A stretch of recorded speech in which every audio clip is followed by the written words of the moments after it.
Hello students, आज के इस लेक्चर में हम शुरू करेंगे बाइनोमियल थ्योरम के कुछ और इम्पोर्टेंट पॉइंट्स। तो देखिए, उससे पहले कुछ इम्पोर्टेंट पॉइंट्स को डिस्कस करने से पहले हम कुछ कोफिशिएंट के क्वेश्चंस देखते हैं। यहाँ पे find the coefficient of x raise to the power 4 in x/2 minus 3y(x²) raise to the power 10। देखो, एक्सपेंशन है x/2 minus 3y(x² raise to the power 10। तो आपको पता है कि इंडेक्स क्या है इसकी 10 है, इंडेक्स 10 है। तो कितने टर्म्स होंगे इसमें? नंबर ऑफ टर्म्स होंगे 11। तो 11 टर्म्स होंगे, उनमें x raise to the power 4 जहां भी होगा किसी भी टर्म में हो सकता है।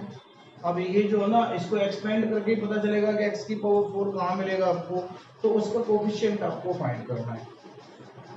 तो बेटा इसको सॉल्व करने के लिए सबसे पहले हमें क्या करना होगा? सबसे पहले हमें जनरल टर्म निकालना होगा। तो बेटा जनरल टर्म देखिए क्या होगा इसका, जनरल टर्म। अब जनरल टर्म को आपको बताइए TR+1 लिखते हैं। अब TR+1 लिखते हैं तो मैंने आपको बताया था जनरल टर्म, एक बार रिकॉल करा देता हूँ आपको। जनरल टर्म क्या है? a+x raise to the power n का जनरल टर्म। अगर ये माइनस है यहाँ पे तो माइनस का ले लेते हैं। तो इसका जनरल टर्म जो होगा TR+1 इक्वल टू n। देखो -1 की पावर r, आपको बताया था अगर नेगेटिव है तो -1 की पावर r आएगा, into NCR a raise to the power a की पावर n माइनस r और x की पावर r। तो ये इसका जनरल टर्म होता है।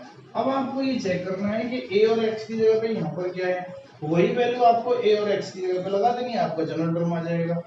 तो क्या हो जाएगा बेटा? -1 की पावर r, ठीक है ना, 10CR हो गया, क्योंकि NCR होता है ना, NCR देखो n की जगह पे क्या है, 10 है आपके पास। तो 10CR a raise to the power n minus r, a की जगह पे क्या है, x/2 है, x/2 की पावर 10 माइनस r, और ये 3y(x² की पावर कितनी, r। तो ये इसका जनरल टर्म लिख दिया मैंने। अब इसको थोड़ा सा सॉल्व करेंगे तो बेटा क्या मिलेगा आपको, 10CR। देखो x की जो पावर होती है उसको हम क्या कर लेते हैं, कलेक्ट कर लेते हैं, ठीक है। x की पावर देखो 10 माइनस r यहाँ भी है, और x की पावर देखो, अगर इस r पावर को हम दोनों पे लगाएंगे तो 3 की पावर r और x की पावर 2r।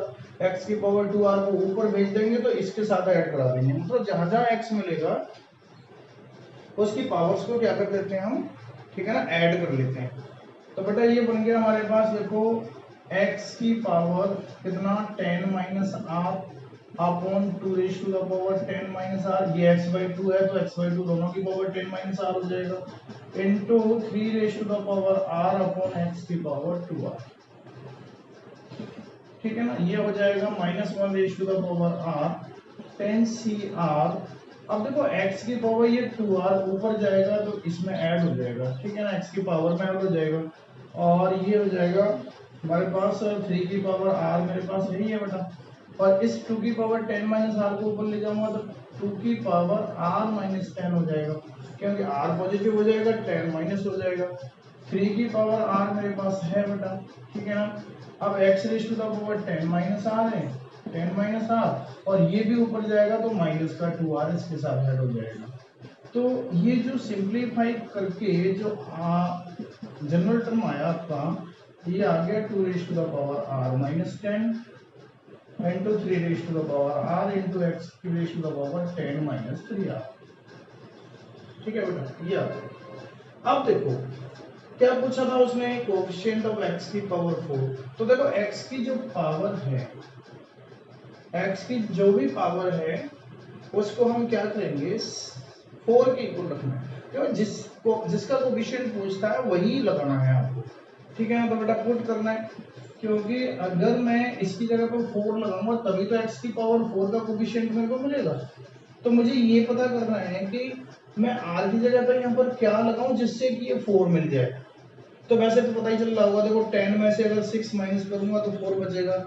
तो जब ये 6 आएगा तो 6 तभी आएगा जब r की जगह पर 2 होगा, तो r की वैल्यू 2 मिल जाएगी मेरे को x की पावर 4 का कोएफिशिएंट निकालने के लिए। लेकिन हम क्या करते हैं, इतना दिमाग नहीं लगाते हम, सीधा सीधा इसको 10 माइनस 3r को 4 यूज कर लें, इसमें 4 पुट कर देंगे तो बेटा 3r की वैल्यू 6 हो जाएगी, तो r इक्वल टू यहाँ से 2 मिल जाएगा। अब इस r की वैल्यू 2 आपको यहीं लगानी है, ठीक है ना, tr प्लस 1, ठीक है बेटा, ये tr प्लस 1 लगा दो आप। तो अब r की वैल्यू जैसे ही 2 लगाएंगे यहाँ, तो क्या हो जाएगा, ये t2 प्लस 1 इक्वल टू, देखो -1 की पावर 2 प्लस हो जाएगा, ठीक है ना, पॉजिटिव हो जाएगा -1 की पावर 2, 10c2 हो जाएगा, आज जहां जहां आ रहा है वहां पर 2 लगाना, into 2 raised to the power r minus 10, r की जगह पर 2 minus 10 into 3 raised to the power 2 into x raised to the power, ये तो 4 हो ही जाएगा। तो बेटा ये तो प्लस हो गया, 10c2 की वैल्यू हो गई 10 multiply 9 upon 2 multiply 2 raise to the power कितना हो जाएगा -8। अब -8 हो गया बेटा into 3 raise to the power 2 into x की पावर 4, ठीक है ना। अब इसको थोड़ा सॉल्व भी कर सकते हैं आप, तो बेटा इसको सॉल्व करेंगे, देखो 2 से इसको कैंसिल कर देंगे 5 टाइम्स, तो ये बन जाएगा हमारे पास 5 9 45 मल्टीप्लाई 3 का स्क्वायर कितना हो जाएगा 9 अपॉन में 2 रेज टू द पावर 8 नीचे आ जाएगा, प्लस का हो जाएगा x raise to the power 4, और ये बन जाएगा 9 5 जब 45 और 9 4 जब 36 और 4 upon 2 raise to the power 8 कितना होता है, ये हो जाएगा 256, ठीक है, x raise to the power 4। तो कोफिशिएंट जो x की पावर 4 का क्या मिला आपको, देखो ये मिला, ये coefficient of x raise to the power 4, ठीक है ना। तो ये हो गया कोफिशिएंट ऑफ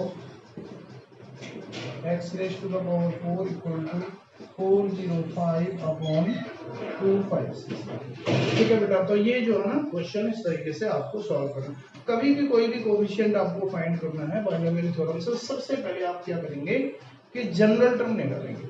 अब जनरल टर्म निकालने का फॉर्मूला तरीका आपको पता ही है, जो पहले टर्म है उसकी पावर 10 माइनस आर करनी है, इसकी पावर आर करनी है, ठीक है, जैसे कि यहाँ देख रहे हैं इसकी पावर तो n माइनस आर, इसकी पावर आर, ध्यान रखना जो पहले आ रहा है उसकी पावर n माइनस आर, जो बाद में आ रहा है उसकी पावर आर। अगर माइनस आ रहा है तो -1 की पावर आर पहले ले लो, अगर प्लस है तो कोई दिक्कत नहीं, इसको लेने की जरूरत ही नहीं, ठीक है बेटा। तो ये हो गया। अब इसके आगे हम बात करते हैं बेटा कि अगर यहाँ पर 1 2 दो टर्म है तो ये तो बाइनोमियल हो गया, कभी कभी ऐसा होता है कि 3 टर्म्स आ जाते हैं, ठीक है ना, 4 टर्म्स आ जाते हैं, तो उस केस में हम क्या करेंगे, कोफिशिएंट हम कैसे फाइंड करेंगे। उस केस में तो बहुत बड़ी प्रॉब्लम बच्चे को हो जाती है कि अगर हम यहाँ पर 3 टर्म्स या 4 टर्म्स ले लें, ठीक है ना, तो उसमें कोफिशिएंट हम कैसे फाइंड करें। तो उसको सॉल्व करने के लिए हम मल्टीनोमियल थ्योरम का यूज करते हैं। तो देखिए यहाँ पर मल्टीनोमियल थ्योरम, अब मल्टीनोमियल थ्योरम होती क्या है, मल्टीनोमियल का मतलब होता है कि उसमें कई सारे टर्म, मतलब 2 टर्म से ज्यादा, ठीक है ना, उसका एक्सपेंशन करना, उसमें किसी कोफिशिएंट का किसी भी x की पावर या जो भी है उसको कोफिशिएंट आपको फाइंड करना है, तो कैसे निकालेंगे, ठीक है बेटा। तो मान लीजिए जैसे कि आ गया आपके पास question a plus B plus C raise to the power 10 है, a plus B plus C raise to the power 10 है, पूछ लिया आपको कि बताइए a raise to the power 2 b raise to the power 3 c raise to the power 5, ठीक है ना, इसका कोफिशिएंट बताओ, कोफिशिएंट ऑफ दिस। अब आएगा तो सही, मान लीजिए कि इसमें a plus B plus C raise to the power 10 है, तो अब इसमें आपको पता है कि ये टर्म तो जरूर आएगा जिसमें a square b q c 5 रहेगा ही रहेगा, ठीक है, ध्यान रख लेना। आपने पता है कि बाइनोमियल थ्योरम को जब एक्सपेंड करते हैं, ठीक है ना, a प्लस एक्स की पावर n को एक्सपेंड करते हैं, तो हर टर्म में और a की और x की दोनों की पावर का जो सम होता है वो क्या होता है, n के इक्वल होता है। तो यहाँ पर क्या ए बी सी है, तो ए बी सी की तीनों पावर का जो सम होगा वो भी 10 के इक्वल होगा, हर टर्म में ऐसा होगा, ध्यान रखना। ऐसा नहीं है कि कभी 9 हो जाए, कभी 8 हो जाए, कभी 12 हो जाए, ऐसा कभी होगा ही नहीं। हर टर्म में जब भी आप कोई भी टर्म एक्सपेंड करोगे, मतलब इसको एक्सपेंड करोगे, तो जितने भी टर्म्स होंगे उनमें एबीसी की जो पावर होगी, एबीसी की पावर का मतलब जो भी ए की पावर लगी होगी, बी की पावर आएगी, सी की पावर आएगी, तो इन तीनों का सम कितना होगा, 10 के इक्वल होगा। ठीक है बेटा। तो अब मुझे पता है कि मुझे कोफिशिएंट निकालना है ए स्क्वायर बी क्यू सी 5 का। ठीक है ना। तो इसके लिए हम क्या करते हैं, मान लीजिए कि इसका कोफिशिएंट लैम्डा है। ठीक है ना, मान लिया कि इसका कोफिशिएंट क्या है बेटा, लैम्डा। लैम्डा इसका कोफिशिएंट है, तो लैम्डा कैसे निकालेंगे। लैम्डा निकालने का फॉर्मूला होता है बेटा 10 फैक्टोरियल। ठीक है ना।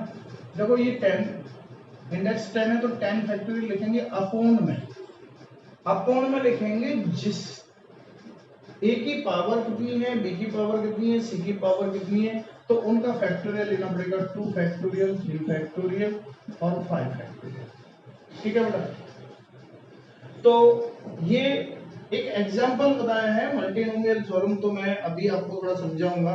तो ये जो लैम्डा आएगा ना, लैम्डा की वैल्यू मतलब इसका जो कोफिशिएंट आएगा वो ये आएगा 10 factorial upon 2 factorial, 3 factorial, 5 factorial. समझ गए।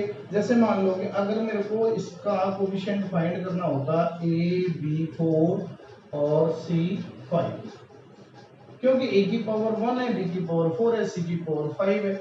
देखो तीनों का सम कितना आ रहा है, 10 आ रहा है। हो सकता है ये भी टर्म होगा।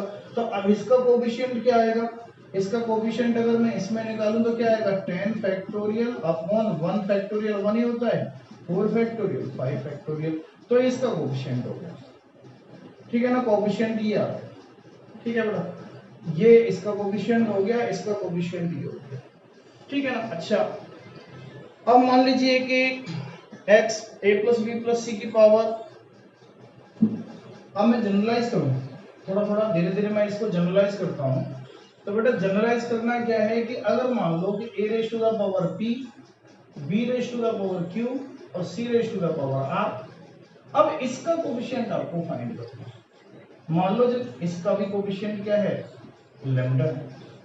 अब जनरलाइज कर रहा हूं मैं, पी क्यू आर ले ली, पी क्यू आर कुछ भी हो सकता है। क्या क्या हो सकता है, देखो सबसे पहली कंडीशन तो p plus q plus r, तीनों का सम कितना होगा, 10 के इक्वल होगा। और जो पी क्यू आर है बेटा, पी क्यू आर ये 0 या 0 से बड़ा होगा, 10 या 10 से छोटा होगा। ध्यान रखना, ये 0 और 10 के बीच में लाई करेंगे पी क्यू आर।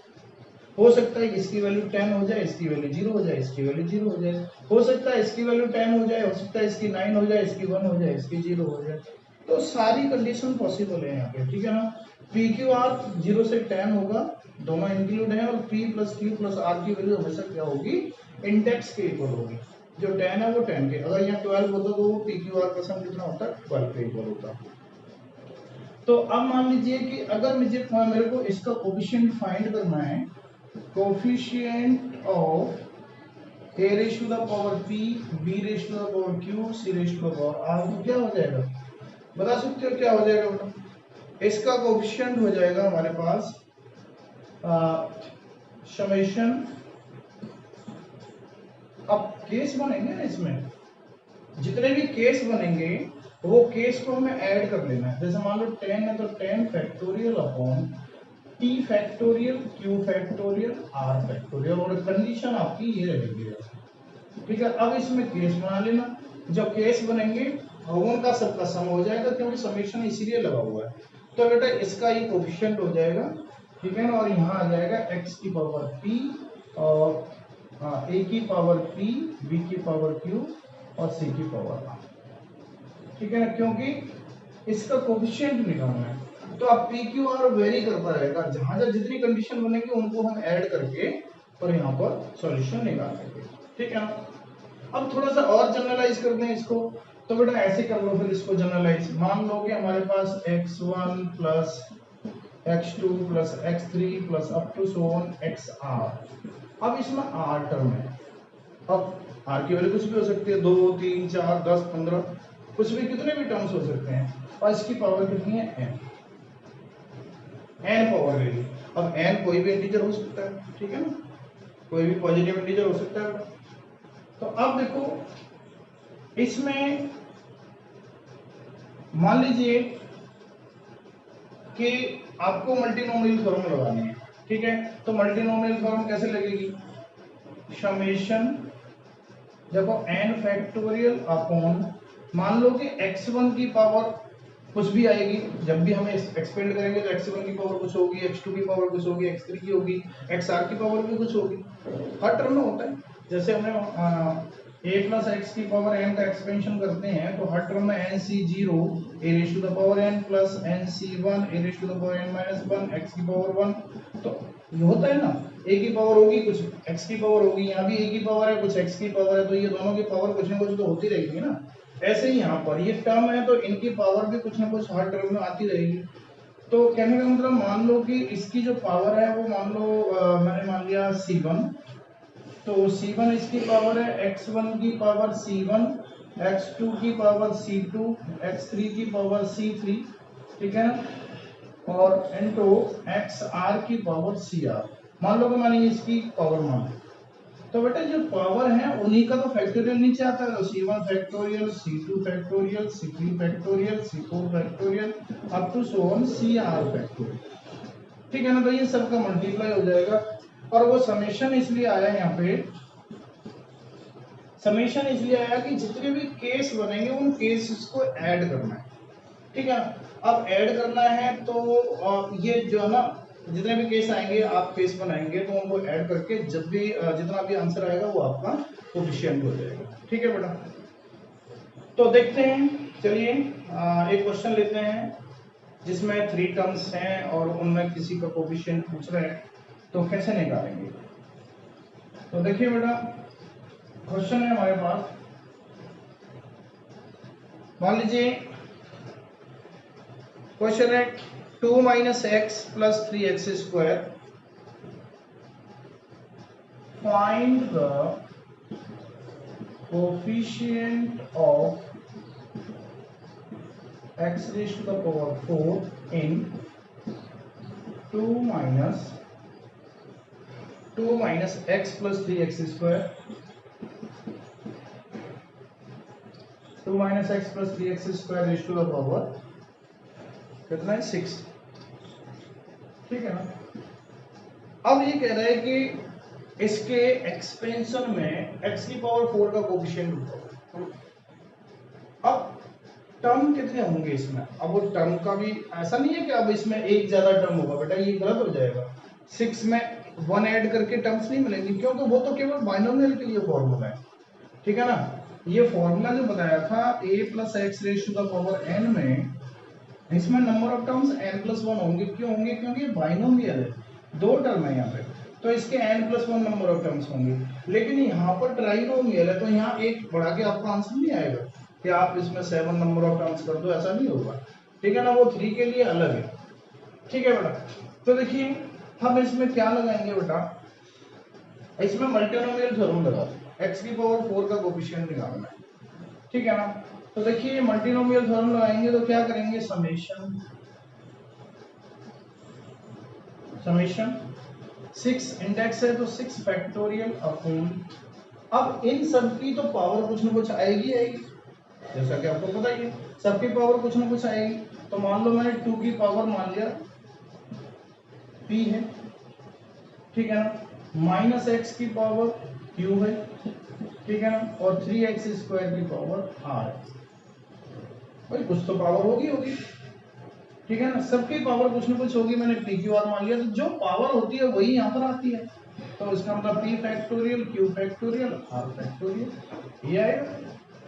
लेकिन आपको बताया था कि p plus q plus r तीनों का सम, जो तीनों पावर है, तीनों पावर का सम कितना होगा, 6 के इक्वल होगा, ठीक है ना। तो क्या हो जाएगा बेटा, p plus q plus r equal to कितना होगा, 6, इक्वेशन नंबर 1 होगी। अब इसमें थोड़ा सा और आगे थोड़ा सॉल्व कर दें, क्या हो जाएगा, summation 6 factorial upon p factorial, q factorial, r factorial, ठीक है ना, into 2 raise to the power p। अब देखो मैं क्या करूंगा, ये माइनस x की पावर q है, तो मैं इसको क्या लिख सकता हूँ, -1 की पावर q अलग कर दूं और x की पावर q अलग कर दूं, और ये 2 की पावर p अलग कर दूं। देखो 2 raise to the power p अलग कर दिया, ये तो है ही है मेरे पास अलग, इसमें से -1 की पावर q अलग कर दिया क्योंकि कांस्टेंट है ये दोनों। ठीक है, अब यहाँ वेरिएबल आ गया x की पावर q, तो ये हो गया, और यहाँ पर 3 की पावर अलग कर दो r, और यहाँ पर x की पावर फिर r का मल्टीप्लाई हो जाएगा तो ये हो जाएगा 2r। ठीक है,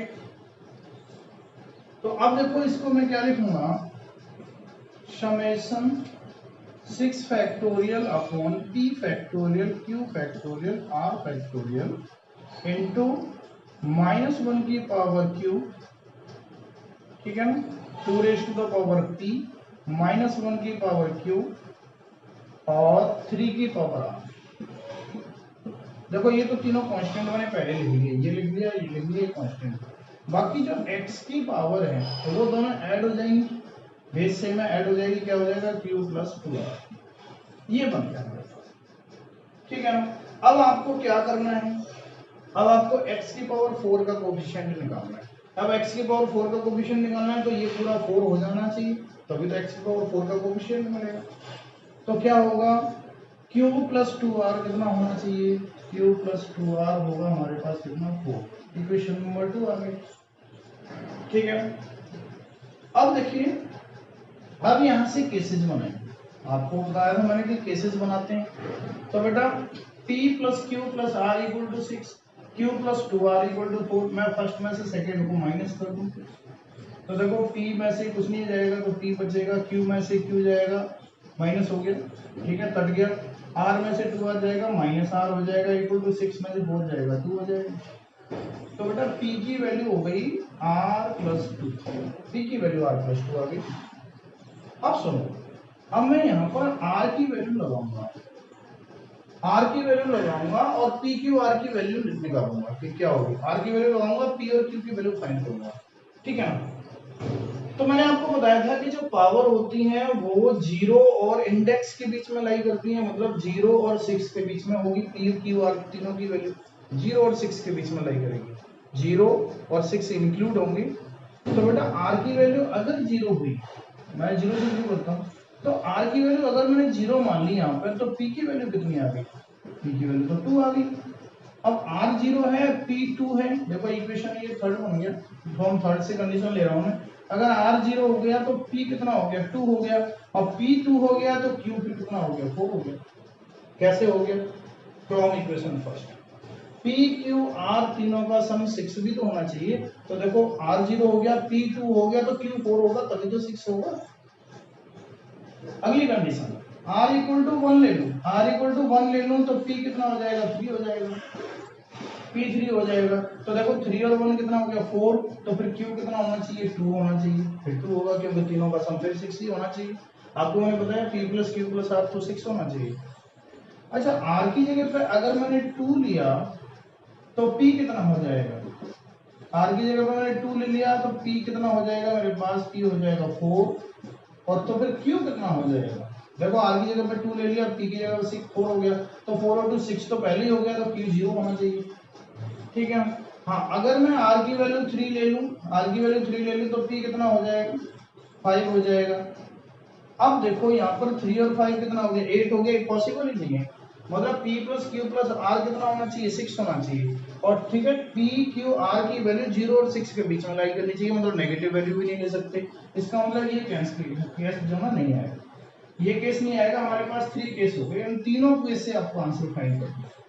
तो देखिए लगाइए, इसमें पहले तो ये वाला केस लगाइए, तो देखो 6 फैक्टोरियल अपॉन p की वैल्यू कितनी है 2, 2 फैक्टोरियल, q की वैल्यू कितनी है 4, 4 फैक्टोरियल, ठीक है ना, r फैक्टोरियल, r कितना 0, 0 फैक्टोरियल 1 ही होता है, ठीक है, इनटू 2 की पावर कितनी, p की वैल्यू कितनी है 2, तो 2 की पावर 2 कितना हो गया 4, ठीक है ना, यहाँ लिख देता हूँ, चलो भाई 2 raise to the power 2 multiply -1 की पावर q, -1 की पावर q का मतलब 4, और 3 की पावर r, 3 की पावर r, r की वैल्यू कितनी है 0, ठीक है ना, ऐसे देखो सबकी वैल्यू लगा दी, और x की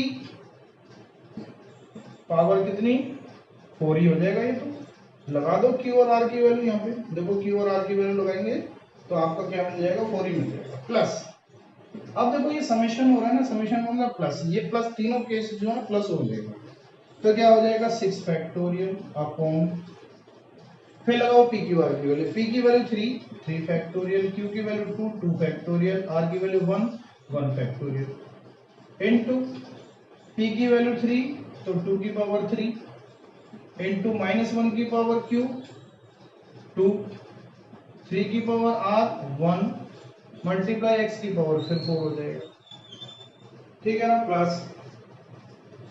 प्लस 6 फैक्टोरियल अपॉन, फिर अगला टर्म क्या है, पी क्यू आर की वैल्यू 402 तो 4 फैक्टोरियल 0 फैक्टोरियल 1 होता है और 2 फैक्टोरियल इनटू पी की वैल्यू कितनी है 4 तो 2 की पावर 4 -1 की पावर क्यू, -1 की पावर 0 1 ही हो गया इनटू 3 की पावर आर 3 की पावर 2 9 हो गया इनटू एक्स की पावर फिर 4 हो जाएगा, ठीक है ना।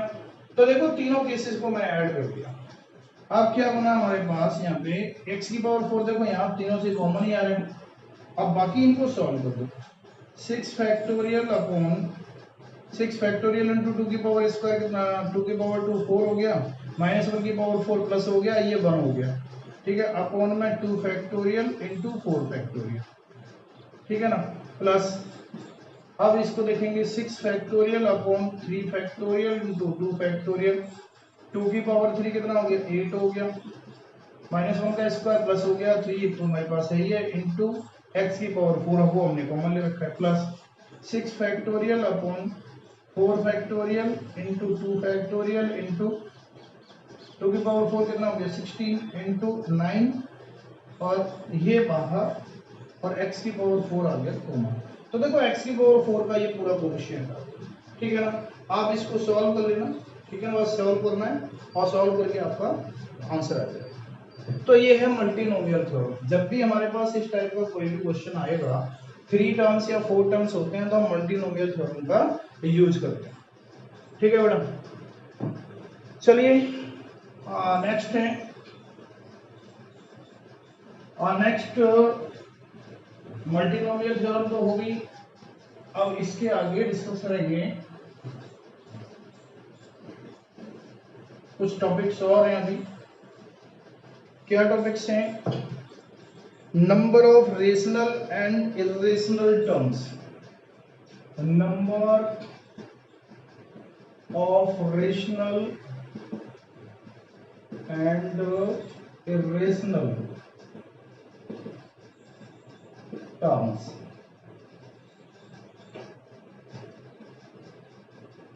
Number of rational and irrational terms, कुछ एक्सपेंशन ऐसे होंगे इर्रेशनल, उनमें वैल्यूज होंगी, इर्रेशनल वैल्यूज होंगी, ठीक है ना, इर्रेशनल टर्म होंगे। तो उसके एक्सपेंशन में पूछता है कि बताओ कितने रेशनल टर्म होंगे उसमें और कितने इर्रेशनल टर्म होंगे। जैसे मान लो कि a raise to the power 1/m है plus b raise to the power 1/n है, n कोई भी इंटीजर है, n कोई भी पॉजिटिव इंटीजर है, m1 mn दोनों कोई पॉजिटिव इंटीजर है, ठीक है ना। या फिर मैं ऐसा कर लो pq मान लो इसको, pq 1/p 1/q और ये पावर होगी n, ठीक है ना, ध्यान रखना है। तो नंबर ऑफ रेशनल टर्म्स और नंबर ऑफ इर्रेशनल टर्म्स, जैसे मान लो हो सकता है यहाँ p और q कोई भी पॉजिटिव इंटीजर है, मान लो यहाँ 2 आ गए यहाँ 3 आ गए, तो a की पावर 1/2 b की पावर 1/3 दोनों ही इर्रेशनल हो गए। अब इनको एक्सपेंड करेंगे तो एक्सपेंड करेंगे n की वैल्यू पर डिपेंड करेगा कितने नंबर ऑफ टर्म्स होंगे इसमें, ठीक है ना। तो इसमें कुछ रेशनल टर्म्स आएंगे और कुछ इर्रेशनल टर्म्स आएंगे। जैसे मान लो मैं एक एग्जांपल भी दे देता हूँ आपको, 2 raise to the power 1/2 plus 3 raise to the power 1/2 ये। अब इसकी पावर मान लो मैंने ले ली 20, ठीक है ना। तो अब इसको मैं एक्सपेंड करूंगा तो बाइनोमियल थ्योरम से एक्सपेंड कर दूंगा, इसको मैंने a माना हुआ है, इसको मैंने x मान लूंगा, a प्लस एक्स की पावर n वाला एक्सपेंशन यूज हो जाएगा। क्या हो जाएगा बेटा 20c0 और इसकी पावर 20 आ जाएगा, 2 रेज टू द पावर 1/2 इसकी पावर 20, ठीक है ना। और इसकी पावर 0, आपको बताया था इसकी पावर 20 से 1 तक जाएगी, डिक्रीज होगी, और इसकी पावर जो है ना, इसकी पावर 0 से 20 तक इंक्रीज होगी। तो अगला टर्म क्या होगा, 20c1 2 की पावर 1/2 इसकी पावर कितनी 19, एक कम हो जाएगी 20 माइनस 1 19 हो जाएगा, और इसकी पावर कितनी हो जाएगी 3 की पावर 1/3 और इसकी पावर हो जाएगी 1, क्योंकि दोनों का सम कितना होगा 20 आना चाहिए, ठीक है। प्लस 20c2 2 की पावर 1/2 इसकी पावर 20 माइनस 2 कितना हो जाएगा 18, और 3 की पावर 1/3 इसकी पावर कितना हो जाएगा 2। तो ऐसे ही ये टर्म जो है ना आगे चलते रहेंगे, लास्ट में जो टर्म आएगा वो कितना आएगा 20c20 2 की पावर 1/2 इसकी पावर कितनी डिक्रीज हो रही है, तो ये 0 पर पहुंच जाएगी, और 3 की पावर 1/3 इसकी पावर कहां पहुंच जाएगी 20 को पहुंच जाएगी, ठीक है। तो ये लास्ट टर्म हो जाएगा। अब आपने ये देखा कि 20c0 वैल्यू 1 होती है, 2 की पावर 1/2 और 1/2 को मल्टीप्लाई 20 में करेंगे तो ये 10 हो गया, 1/2 मल्टीप्लाई 20 10 हो गया, ठीक है ना। प्लस तो एक टर्म हो गया है पहला, 20c1 की वैल्यू 20 इंटू 2 की पावर 19/2 होगी और 3 की पावर 1/3 होगी, ठीक है बेटा। प्लस 20c2 की वैल्यू कोई ना कोई इंटीजर ही आएगी, पॉजिटिव इंटीजर आएगी, 2 की पावर कितनी हो जाएगी 9 इंटू 3 की पावर 2/3 हो जाएगी, ठीक है। प्लस अप टू 1 ऐसे चलता है। अब आप यहाँ पर देख रहे हो कि जो पहला टर्म है वो प्योरली रेशनल है, प्योर रेशनल है, ठीक है ना। ये जो है ना रेशनल टर्म है, प्योर और मिक्स तो होता ही नहीं है, ठीक है बेटा। तो ये रेशनल टर्म है, रेशनल वैल्यू है, ये रेशनल तो दिखाई नहीं दे रहा है यहाँ पे, ये रेशनल है। अब देखो यहाँ पर सेकंड टर्म क्या है, इरेशनल, ठीक है ना। 2 की पावर 19/2 3 की पावर 1/3 इरेशनल टर्म, ठीक है ना। अगला ये भी इरेशनल टर्म है, ठीक है। देखो ये प्योर रेशनल है क्योंकि ये भी रेशनल है और ये भी रेशनल है, तो दोनों का मल्टीप्लाई करेंगे रेशनल हो गया। अब यहाँ देखो ये प्योर रेशनल है और ये इरेशनल है, तो इरेशनल का मल्टीप्लाई रेशनल से करते हैं तो इरेशनल हो जाता है। तो इसका मतलब ये रेशनल टर्म है, ये इरेशनल है, ये भी इरेशनल है। अब इसमें टर्म कितने होंगे 21, क्योंकि बाइनोमियल है 20 है तो 20 में क्या होगा एक ऐड हो जाएगा, 21 टर्म्स होंगे इसमें। अब ये पूछेगा कि बताओ 21 टर्म्स में कितने रेशनल होंगे और कितने इरेशनल होंगे, बात समझ रहे होंगे मेरी ठीक है बेटा। तो कितने रेशनल टर्म होंगे कितने इरेशनल होंगे, तो देखिए एक तो पहला आ गया मेरे पास रेशनल। पहला कैसे आया रेशनल, ध्यान रखना इसकी पावर जो पहला नंबर होता है इसकी पावर तो ये लगानी है, ठीक है। तो चेक कर लो कि क्या पहला टर्म रेशनल आ रहा है या नहीं आ रहा है, पहला टर्म रेशनल आ रहा है या फिर नहीं आ रहा है, चेक कर सकते हो आप।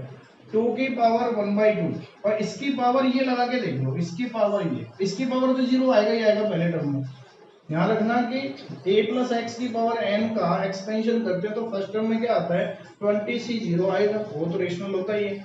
और a की पावर n आएगा तो इसकी पावर तो n लगा के देख लो, अगर इसकी पावर n क्या रेशनल आ रहा है या इरेशनल आ रहा है, उसी से पता चल जाएगा कि फर्स्ट टर्म आपका रेशनल है या इरेशनल है, ठीक है। इसकी पावर 0 हो जाएगा तो उससे कोई फर्क नहीं पड़ेगा, वो 1 हो जाएगा।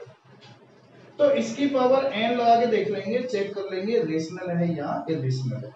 अब क्या करेंगे कि अब इसमें इन दोनों का जो नीचे नंबर है देखो 2 है और यहाँ 3 है, तो एलसीएम लेते हैं 2 और 3 का, 2 और 3 का एलसीएम कितना हो गया, एलसीएम ऑफ 2 एंड 3 कितना हो गया 6, ठीक है ना। एलसीएम हो गया 6, ध्यान रखना एलसीएम कितना हो गया 6 हो गया। तो बेटा इन दोनों का आपको हमेशा एलसीएम लेना है। अब जो एलसीएम आ जाए उससे इस n को डिवाइड करना है, ठीक है ना। ये बहुत ही सिंपल सी ट्रिक है, सिंपल सा तरीका है रेशनल निकालने के लिए, नंबर ऑफ रेशनल टर्म्स, ठीक है ना, रेशनल टर्म्स। रेशनल टर्म्स निकालने का सबसे बढ़िया तरीका है कि 6 से डिवाइड करो 20 को, तो कितने बार डिवाइड हो जाएगा। देखो 6 1 जा 6, 6 2 जा 12, 6 3 जा 18, तो कंप्लीटली 3 टाइम्स तो डिवाइड हुआ ही हुआ, तो 3 टर्म्स तो ये हो ही गई, ठीक है ना। और प्लस पहला टर्म आपको चेक करना है, इसकी पावर ये लगा के अगर रेशनल आ रहा है तो एक इसमें बढ़ा दो, अगर इसकी पावर ये लगा के अगर इरेशनल आ रहा है तो फिर बढ़ाना नहीं है, ठीक है ना। तो इसका मतलब इसकी पावर इसको करेंगे तो रेशनल आया था कि नहीं आया था, तो पहला टर्म भी हमारे पास रेशनल आ रहा था, तो टोटल इसमें कितने टर्म होंगे रेशनल, 4 टर्म्स इसमें रेशनल होंगे। इसके एक्सपेंशन में 21 टर्म होंगे, 21 टर्म में 4 टर्म रेशनल होंगे, और इरेशनल कितने होंगे बेटा, इरेशनल टर्म्स जो होंगे वो होंगे कितने, देखो 21 टर्म्स थे टोटल, 21 में से 4 माइनस कर दिए तो 17 टर्म्स इरेशनल टर्म। तो ऐसे करके आपको फाइंड करना है। अब मैं एक क्वेश्चन लेता हूं, आपसे पूछूंगा कि बताओ कितने रेशनल और कितने इरेशनल। क्वेश्चन है हमारे पास, क्वेश्चन है 5 की पावर 1/6 प्लस 2 की power 1/8, 2 raise to the power 1/8, ठीक है। और ये भी ध्यान रख लेना कि ये 5 और 2 ऐसे नंबर होने चाहिए कि इसको सॉल्व करके ये 6 और 8 कट ना जाए कहीं, ठीक है ना। ये सिंप्लीफाई करके होना चाहिए, ऐसा नहीं है कि यहाँ पर 25 होता है, या फिर मान लीजिए कि ये होता है इसमें 5 की पावर 6 बनना होता है यहाँ पर, तो 5 की पावर 6 से 6 कट जाता, ठीक है ना। या फिर मान लो कि यहाँ पर 256 होता है, यहाँ 256 की पावर 1/8, तो आंसर 2 ही आ जाता, फिर इसमें पावर हो जाती है 1। तो ऐसे देख लेना है, अगर सॉल्व हो रहा था पहले सॉल्व करो। तो बेटा इसकी पावर कितनी है हमारे पास, यहाँ पे दे रखी है 100। तो नंबर ऑफ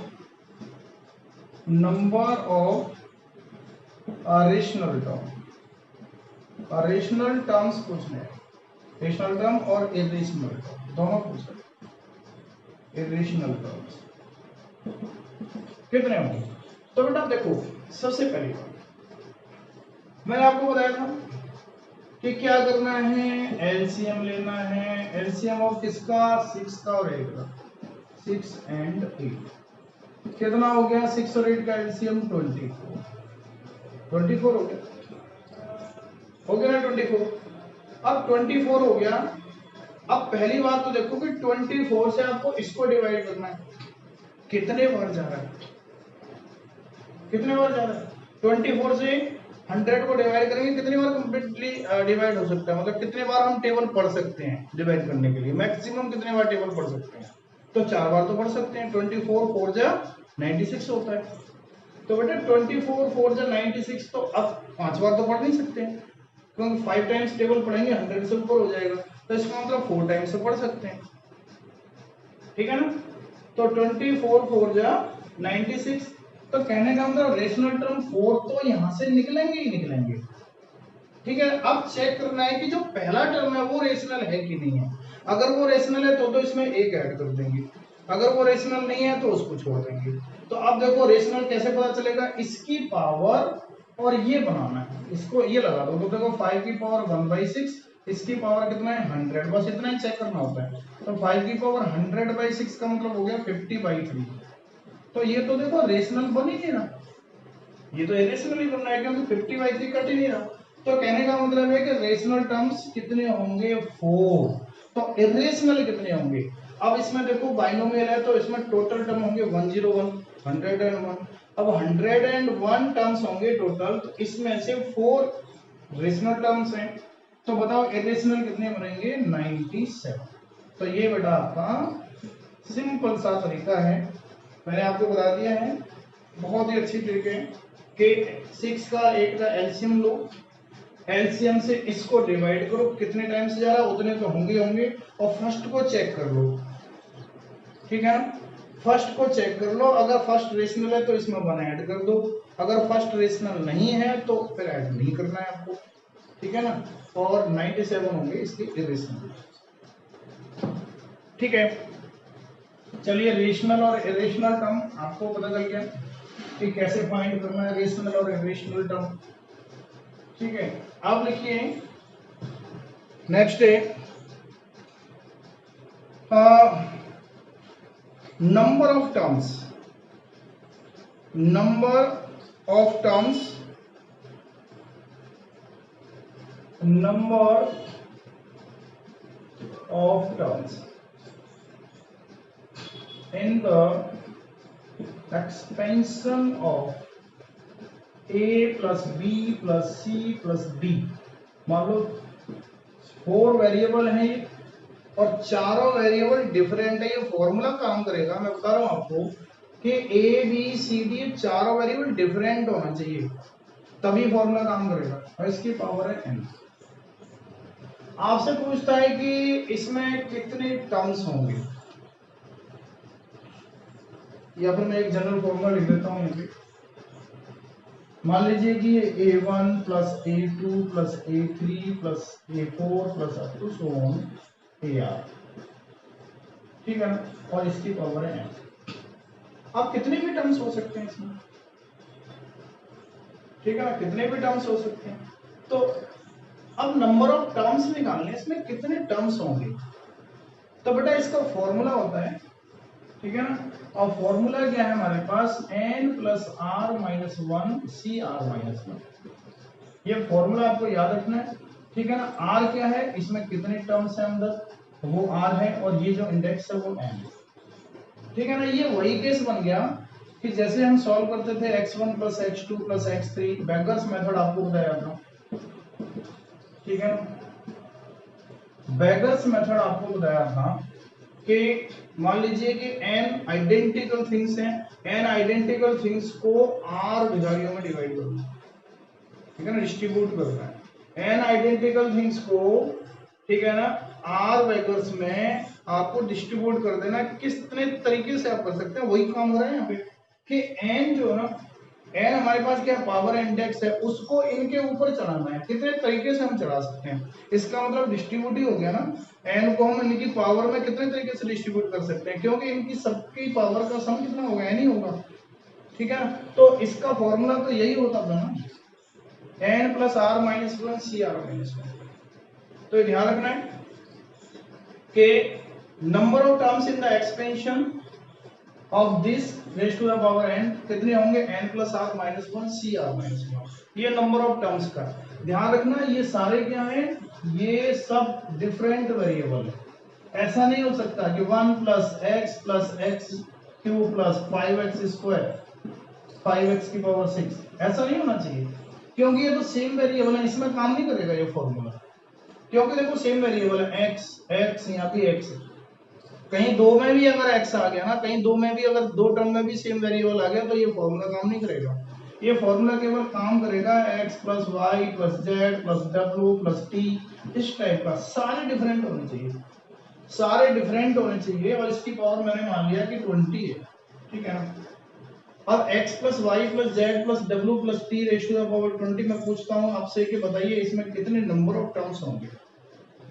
तो बेटा नंबर ऑफ टर्म्स का फॉर्मूला मैंने आपको बता रखा है। देखो r कितने हैं, यहाँ पर 5 है, 5 r की वैल्यू 5 हो गई, और n की वैल्यू 20 यहाँ लगा दीजिए, तो कितना हो जाएगा, देखो 20 प्लस 5 माइनस 1 सी 5 माइनस 1 कितना हो जाएगा, 25 माइनस 1 24 24 सी 4।